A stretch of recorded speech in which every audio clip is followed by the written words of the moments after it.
Oui, Ultimate Spider-Man est le parfait point d'entrée pour débuter Spider-Man et je vais vous dire pourquoi. Vous le savez, l'omnibus Ultimate Spider-Man tome 1 est sorti. Il a été en rupture au niveau fournisseur le jour de sa sortie, annoncé par Panini pour une seconde édition qui arrive fin juillet. Il est en précommande sur originalcomics.fr. Vous pouvez dès à présent réserver l'omnibus Ultimate Spider-Man tome 1. Le tome 2 arrivera à la fin d'année. Dès qu'on a les infos, on vous les donne, on les attend de pied ferme.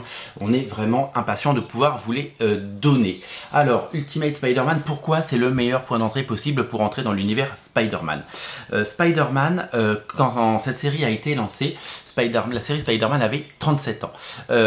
Et oui, Spider-Man est né au début des années 60 sous la plume de Stan Lee et Steve Ditko dans des épisodes aujourd'hui cultes disponibles dans des intégrales. Alors moi, ces épisodes, je les ai dans un omnibus. Regardez la taille de l'omnibus, 1200 pages je crois, l'omnibus Amazing Spider-Man volume 1. Stan Lee, Steve Ditko ont créé le personnage de Spider-Man dans les pages de Amazing Fantasy. Voilà, donc évidemment c'est le style de l'époque, le dessin de l'époque, le génie de Steve Ditko et de Stan Lee qui ont créé ce personnage de Peter Parker qui se fait mordre par une araignée radioactive, qui développe des pouvoirs, qui devient un sale égoïste, mais qui laisse passer un méchant, son oncle meurt, et donc évidemment il décide de prendre ses responsabilités. Avec de grands pouvoirs viennent de grandes responsabilités, et donc il devient Spider-Man et il décide de devenir un héros. Voilà comment c'était dessiné à l'époque. Nous sommes dans les années 60, c'était absolument génial pour l'époque, mais c'est très marqué aussi dans son époque, c'est-à-dire que ce ne sont plus les critères d'aujourd'hui en termes de dessin. On est très loin de Todd McFarlane, on est très loin de J. Scott Campbell, on est très loin de tous les dessinateurs qu'on a pu voir ces dernières années sur Amazing Spider-Man. Il s'est passé plus de 400 numéros, il y a eu la saga du clone, tout c'est compliqué, il y a eu 10 séries Spider-Man, Web of Spider-Man, The Peter Parker Spider-Man, Friendly Neighborhood Spider-Man, il y a eu des séries Spider-Man dans tous les sens. La continuité de Spider-Man est devenue incompréhensible et les lecteurs ont commencé à fuir un petit peu tout ça. Et puis c'était très compliqué pour les nouveaux lecteurs d'accrocher à Spider-Man, parce que vous preniez un numéro 420 ou un numéro 380 de Spider-Man, on ne comprenait pas tout, c'était compliqué, il y avait eu des décisions éditoriales dans les années 90 qui étaient peu hasardeuses et on s'y retrouvait plus et il n'y avait plus cet attrait. On ne pouvait pas non plus à l'époque, au début des années 2000, prendre des épisodes 6, 10, 12, 20 épisodes et en faire un relié avec une histoire complète, parce que c'était tellement haché au niveau les dessins n'étaient jamais les mêmes, l'histoire ne se suivait pas, et puis on ne pensait pas en album, on pensait en épisode. Tiens, il faut sortir l'épisode, on sort l'épisode. Donc le principe de saga qu'on peut rééditer n'existait pas encore. Et je vous rappelle qu'il n'y avait pas encore le film de Sam Raimi, puisqu'il n'avait pas été tourné, et donc on n'avait pas une façon de lire les origines de Spider-Man et de raconter les histoires de Spider-Man de façon moderne, de façon lisible, et destinée à un nouveau lecteur qui n'aurait pas à se farcir 300 ou 400 épisodes de Spider-Man. Donc est née une idée chez Marvel de reprendre le contenu de ça et de réécrire la légende. Alors ils ont créé un univers parallèle, une espèce de bulle, c'est-à-dire que la série Amazing Spider-Man, la série principale, a continué à sortir, et c'est d'ailleurs le fabuleux Joseph Michael Straczynski qui est arrivé au début des années 2000 sur la série avec John Romita Jr. Et ils ont donné à Brian Michael Bendis, qui était un auteur qui avait beaucoup travaillé de façon indépendante chez Image Comics, puis chez Todd McFarlane, puisqu'il avait scénarisé les séries Sam and Twitch, ils lui ont donné les clés de Ultimate Spider-Man. Ultimate Spider-Man a eu pour vocation de raconter les origines de Spider-Man mais de façon moderne, c'est-à-dire qu'on fait un nouveau numéro 1, donc un nouveau numéro 1 c'est plus facile de choper des nouveaux lecteurs, on prend une ligne claire, un dessinateur qui s'appelle Mark Bagley, vous le connaissez Mark Bagley parce que c'est lui qui a fait le succès l'histoire d'une vie, l'excellent l'histoire d'une vie qui a cartonné, c'est le même dessinateur. La carrière de Mark Bagley elle est vraiment attachée, si vous voulez, à Spider-Man. Il a dessiné la série principale Amazing Spider-Man dans les années 90, notamment dans la saga du clone. Voilà, la saga du clone typiquement, c'est typiquement le genre de choses que Marvel voulait éviter au début des années 2000, une histoire qui s'étale sur plusieurs années, compliquée, difficile à suivre, avec des rebondissements et des cliffhangers à n'en plus finir, on perdait le lecteur, et puis la qualité globale du dessin était fluctuante, parce que d'un mois sur l'autre c'était pas forcément le même dessinateur, et donc il y avait un problème de continuité graphique. Voilà, il fallait créer quelque chose de différent, et donc voilà comment est arrivé Spider-Man, Ultimate Spider-Man. Alors, Mark Bagley, on disait, Mark Bagley, sa carrière est vraiment attachée à Spider-Man. D'ailleurs, en ce moment, il a refait du Spider-Man puisque il a dessiné des épisodes de Nick Spencer. Donc, c'est marrant puisque là-dedans, il raconte une nouvelle fois les origines de Spider-Man et la vie de Spider-Man. Et il l'avait déjà fait de façon énorme puisqu'il a fait plus de 100 épisodes de la série, 120 je crois de mémoire, ou 114 ou 115. Il voulait battre le record de Stan Lee et Jack Kirby, surtout Jack Kirby qui dessinait sur les Fantastic Four, et il l'a fait.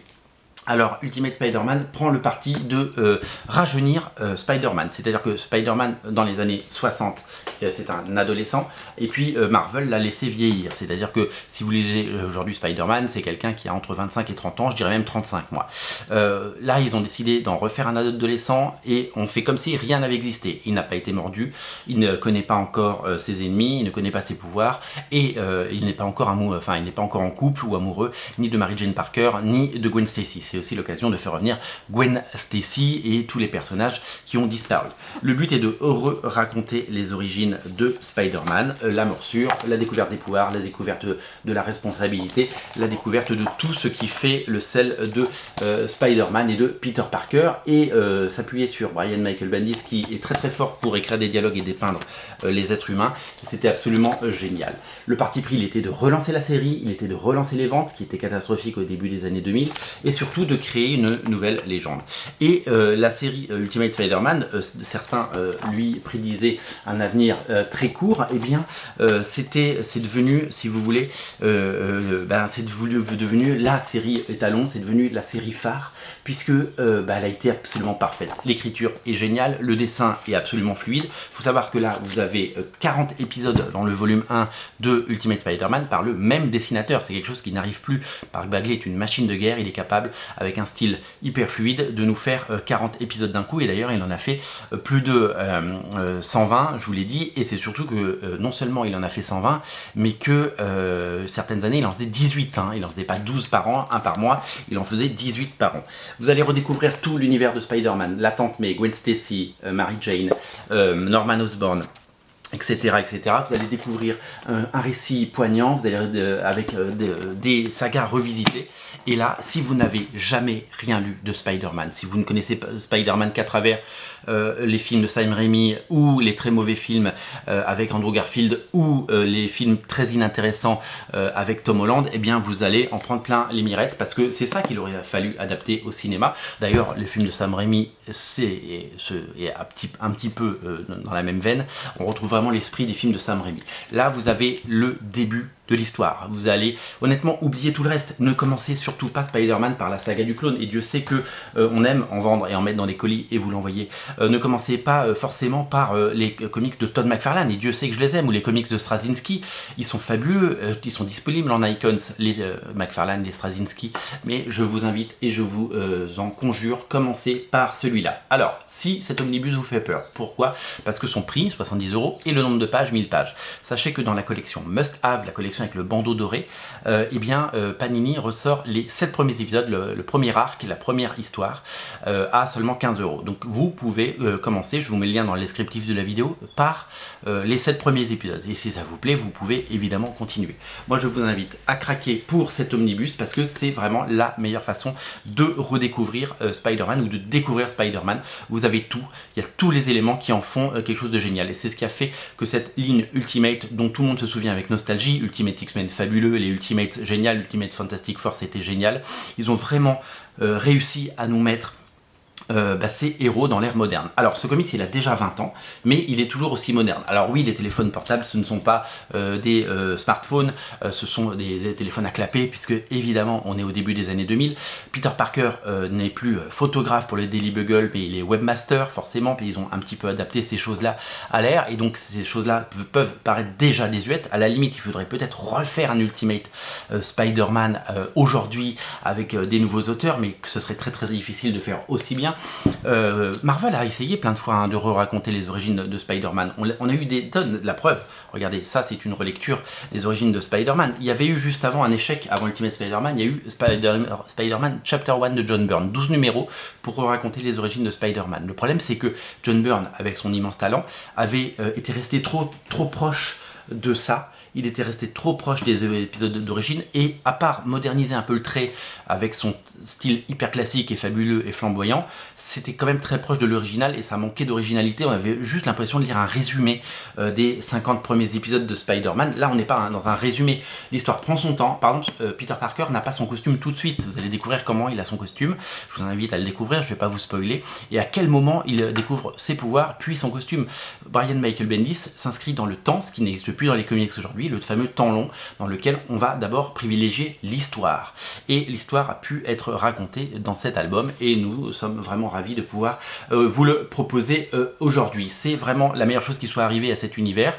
C'était complètement fou, ça a complètement dépoussiéré et modernisé, et d'un coup, c'est-à-dire qu'au début des années 2000, à l'époque où les histoires des années 60 étaient quasiment pas rééditées, où on n'avait pas d'album de 6 numéros, 12 numéros, des deluxe, des choses comme ça, pour redécouvrir de façon intéressante et intéresser des nouveaux lecteurs à Spider-Man, et les raconter de façon brillante, parce que c'est pas tout juste de raconter les histoires de Spider-Man, il faut que ce soit bien, et là c'est bien écrit, c'est bien dessiné. Eh bien, ça a été fait, et ça a été fait avec brio. Et aujourd'hui, ça va être très difficile de refaire ça. Ça va être très difficile de se remettre un jour là-dedans. Et la meilleure façon de se replonger dans Ultimate Spider-Man, c'est de le rééditer. Et donc, on applaudit des deux mains cette magnifique édition. C'est 40 épisodes, c'est 1000 pages d'Ultimate Spider-Man. Succès fou sur originalcomics.fr. Plus de 600 exemplaires vendus pour le premier tirage. Plus de 100 exemplaires vendus pour le second tirage qui arrive fin juillet. Il est en précommande sur originalcomics.fr. Ne passez pas à côté, celui-là il vous le faut dans votre collection. Vous pouvez le faire lire à vos enfants, vous pouvez le redécouvrir, et ça vous fait un superbe album pour faire revivre les kiosques que vous avez achetés chez Semic à l'époque. Ou non, c'était Semic, non, c'était pas Semic. À l'époque, c'était déjà Marvel, c'était déjà Panini, pardon, je dis des bêtises. Et c'est vraiment exceptionnel de revoir ça, et je suis ravi. On a hâte d'avoir les 4, on a hâte d'avoir l'info pour le 2 pour pouvoir vous le proposer. Je vous rappelle que chez nous, si vous prenez un bel album comme ça, on vous offre le port, et l'envoi est soigné. Tous ceux qui l'ont déjà reçu, et en gros 90% des gens qui l'ont commandé chez nous l'ont déjà reçu, parce que ça y est, on a résorbé la grande majorité des commandes. Tout est parti ou en train de partir. Et bien je vous invite à craquer pour Ultimate Spider-Man. Voilà, c'est le récit à ne rater sous aucun prétexte, c'est l'omnibus à avoir dans sa collection. Merci à Panini de le rééditer aussi vite. Il est à découvrir sur originalcomics.fr, le lien est dans le descriptif de la vidéo, et je vous mets aussi le lien de la version must have à 15 € si vous voulez juste découvrir ça. Ça sort en juillet. Salut!